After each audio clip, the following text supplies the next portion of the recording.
Welcome back to 5 Rounds. One of the things Robin and I love to do is we love to consume all the information out in the mixed martial arts world for us and to convey to our great fans of FN. But one of the things that we've done recently is we looked at what makes a successful cornerman. Recently, our good friend Firas Zahabi was voted one of the best in the business. Recently, retired fighter Ray Elbe on his website gave us the 5 things every cornerman should know. I just want to get your opinion, Robin. You've been in there many times. What are some of the things that keep you calm to make sure that you need to do what you need to do, considering the fact the guy sitting across from you wants to smash your face in? Yeah, I don't know if this is on his list of 5, but for me, one of the most important things is trust. You have to know that this is your guy. He believes in you. You work with him. You have this like special relationship, and the bond between a good fighter and a good coach is very, very special. I want to look at number 1, the ability to project your voice and convey the message. It makes sense, but why does it make sense? Well, first of all, you got to be able to hear the guy,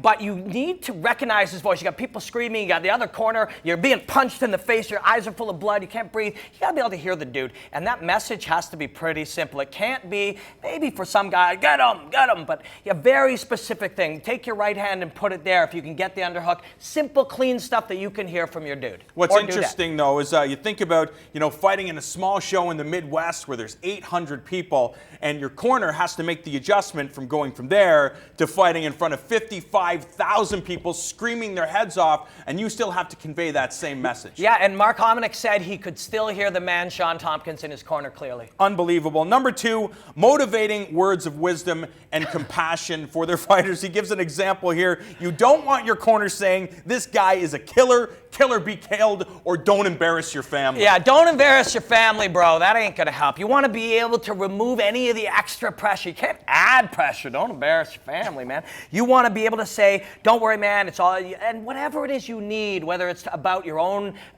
skills and abilities, the hard work that you've done, how ready, whatever it is that you need, the coach has to know the guy well enough to deliver that message. Number 3, it really depends on where you're fighting, but Ray Elbe feels that the ability to wrap hands, especially if you're fighting in Thailand, if you're in Ukraine, if you're in different places where things are not in place, commissions aren't in place to make sure that that all happens. This is the one area where if you were badass at 1, 2, 4, and 5, I'd say we can let this one slip because we can find someone to wrap your hands, but you can't find someone that just knows you that well.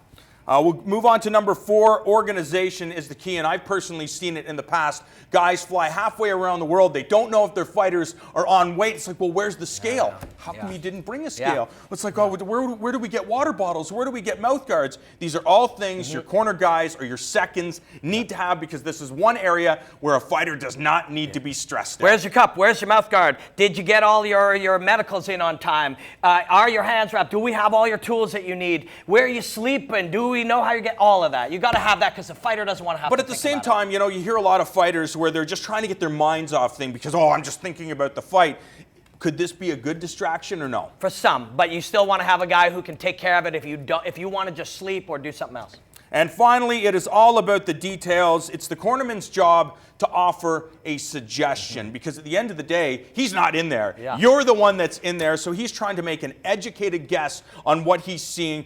Fighters dipping his head, he's showing some weaknesses in certain areas, and that's where I think it's probably the best. He's getting kicked in the head 0 times, you're getting kicked in the head, so it's really up to you. But we're going to look at this further in the future. We also have to get some predictions. Michael Bisping, Luke Rockhold, going to put you on the hot seat. Who is leaving Sydney with a victory? I'm going to go with Bisping, but he's definitely not the favorite. I love Bisping, but I'm going to have to go with Luke Rockhold. On next week's show, we are looking at Bellator's big event, Tito Ortiz, Stephan Bonner, and all the other great fights. Michael Chandler and Will Brooks for Robin Black and our entire Fight Network crew. I'm John Ramdeen saying so long. We'll see you next time on 5 Rounds.